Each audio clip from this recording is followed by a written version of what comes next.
video, I'll share a quick and easy way to make a delicious lentil or dal recipe. You will love the flavor. Goes best with some rice, puris, rotis or even normal bread.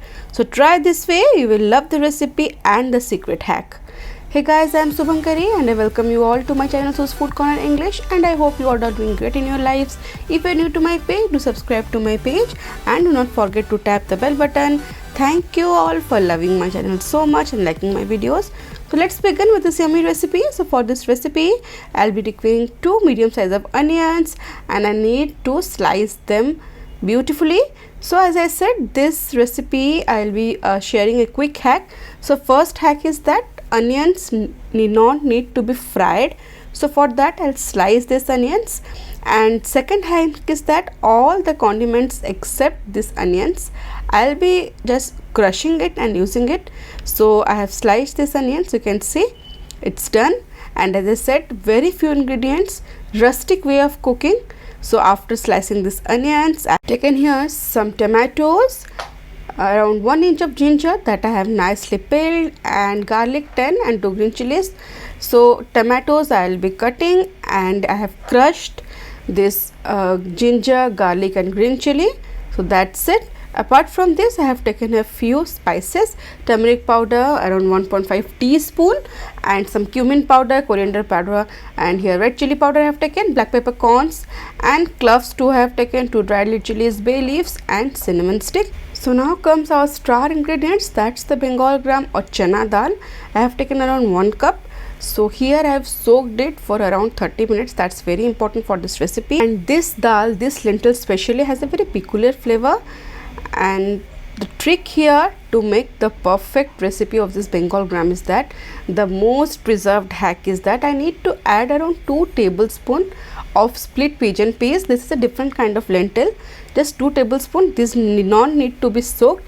This is what gives the body for this recipe, because in this recipe the outcome is that the Bengal Gram still remains intact, yet it's nicely boiled, and the mushy texture that comes from the second type of dal, that's the Arhar Dal.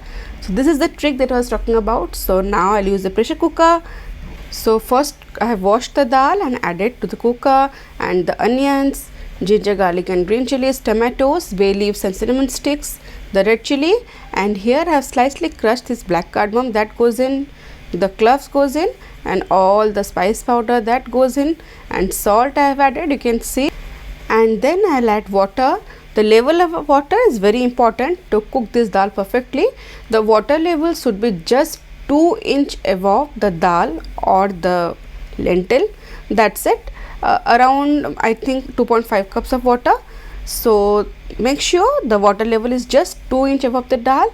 Now give it a mix and I'll cover it, and this goes on the gas stove. So initially I'll cook in high flame for first whistle, and then lower the flame to minimum and let it nicely whistle for around 5 to 6 whistles. And after 5 to 6 whistles, switch off the flame, let the temperature come down, and once the gas is released naturally, I'll just open this lid. And here's another trick: I have added some oil before closing the lid on the back side of the lid, so that you can see my lentils have not spread, they have not splitted out. That's another trick. And now it's done, you can see it has been perfectly cooked. Around half a cup or 1 cup of hot water goes in, and it's been nicely boiled. You can see that grains of dal is still intact, yet they have completely cooked. I'll just show you in this video. You can see here at this point the grains are visible, and again when we just apply little pressure, it smushes out beautifully. It's done. And now let's do tempering. Heat a nice pan, and I'll add around 3 tablespoons of clarified butter. You can also use normal oil, and 2 dried chilies goes in. So to this I'll be adding some cumin seeds, around half teaspoon cumin seeds that goes in, and I'll be adding some nice chopped garlic. Before that I'll be adding some slitted green chilies, then goes garlic and Asafoetida or Hing, 2 pinch. That's very important, it gives a very nice flavor. Just fry this for around 20 seconds, and chopped coriander leaves goes in around 2 tablespoons. You can also add 1 teaspoon of dried fenugreek leaves or methi, kasuri methi. That also give a very rustic flavor.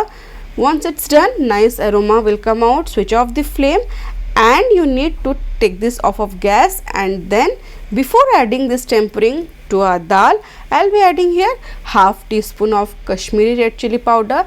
That actually gives the special color, the special jinx, and it's done here. Now I'll be pouring this.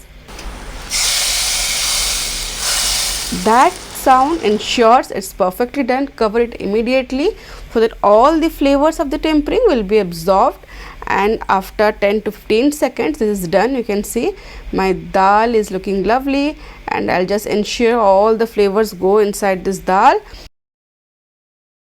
and it's done. Give it a mix. You can see the consistency, it's perfect. So this consistency goes very well with, as I said, rice, roti or normal puris or bread. So try this. I have added some chopped green coriander that also elevates the level of flavor and presentation. So here to serve this, I have some hot steaming rice. This is the favorite combo, and next it can be altered. You can use some rotis, or you can use some puris, or this also goes with some normal toasted bread. And here comes our nicely done masala chana dal in a quick and easy way. And as you can see in my video, the consistency, it speaks volumes about this dish. Soft, mushy, lentils flavored with very minimum spices, and to this I have added some onions. You can add some cucumbers, lemon and green chilies. You can also add some pickles, that will also flavor more. And to finish it, I have added half a teaspoon of ghee, and here it's done. Quick lunch or dinner, goes very well with the Indian palate. Try this recipe, we love the flavors. And now it's time for the comment of the day. Today's comment is from Brijesh Mahanti. He writes, "You are my favorite food channel and the simplicity of your voice." Thank you so much, and that's a beautiful emoji. Thank you, Brijesh, for your lovely comment, means a lot. Stay tuned to my channel, and thank you for motivating me to make such videos. Stay safe and stay connected. And try this today's recipe. You will love the flavors, the simplicity and rawness. And if you've liked the video, do give it a thumbs up, share with your family and friends, and don't forget to subscribe to my page. And also follow So's Food Corner on Instagram and Facebook. See you in next video. Till then, stay safe, love life and happy fooding.